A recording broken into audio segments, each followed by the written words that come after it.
नमस्कार दोस्तों, आप देख रहे हैं यूपी 80 न्यूज़ और मैं हूं बलिराम सिंह। दोस्तों, बिहार में गृह विभाग के बाद अब विधानसभा अध्यक्ष की कुर्सी भी नीतीश कुमार के झोले से निकलकर भारतीय जनता पार्टी के खाते में चली गई है। भाजपा के सबसे अनुभवी एवं वरिष्ठ विधायक डॉक्टर प्रेम कुमार को बिहार विधानसभा का नया अध्यक्ष बनाया गया है।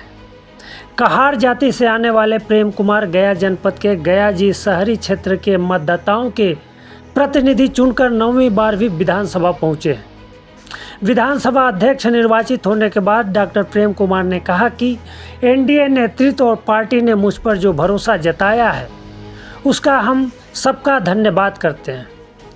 दोस्तों, सदैव सहज ढंग से उपलब्ध रहना ही डॉक्टर प्रेम कुमार की खूबी है, जिसकी वजह से वह लगातार 35 साल से चुनाव जीत रहे हैं।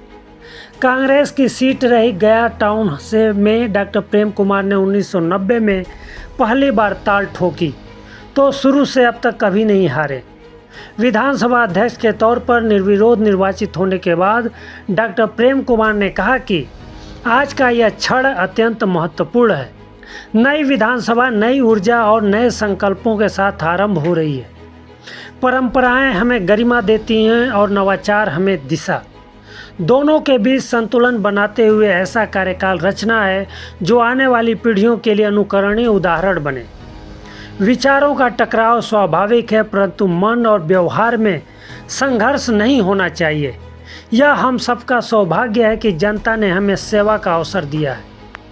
दोस्तों, बिहार की नई राजनीतिक परिस्थिति में यह विजय बीजेपी के लिए खास मायने रखती है। अब तक महागठबंधन की सरकारों में मुख्यमंत्री नीतीश कुमार की पार्टी जेडीयू बड़े भाई की भूमिका में रहती थी, लेकिन इस बार विधानसभा चुनाव में हालात बदल गए हैं। बीजेपी 89 सीटें जीतकर सबसे बड़ी पार्टी बनी, जबकि जेडीयू 85 सीटों के साथ जीत कर आई।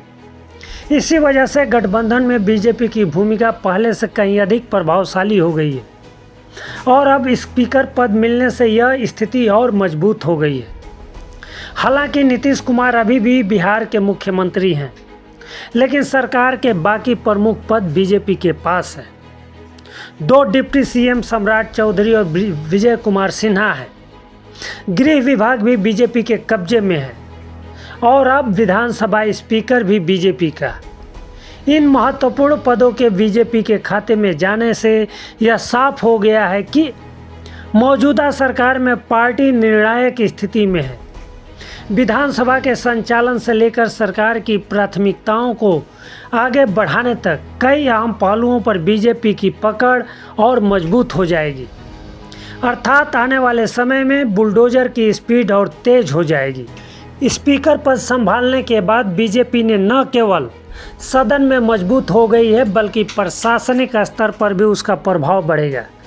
यह स्पष्ट हो गया है कि मौजूदा सरकार में बीजेपी बड़े भाई की भूमिका निभा रही है, जहां सत्ता की चाबी उसके हाथों में अधिक मजबूती से आ गई है।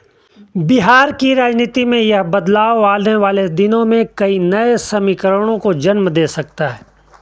अर्थात आने वाले समय में नीतीश कुमार के पलटने की संभावना काफ़ी कम हो गई है। बस इतना ही। आप जन सरोकार की खबरों को बढ़ावा देने के लिए यूपी 80 न्यूज़ को अधिक से अधिक लाइक कीजिए, सब्सक्राइब कीजिए और शेयर कीजिए। बहुत बहुत धन्यवाद।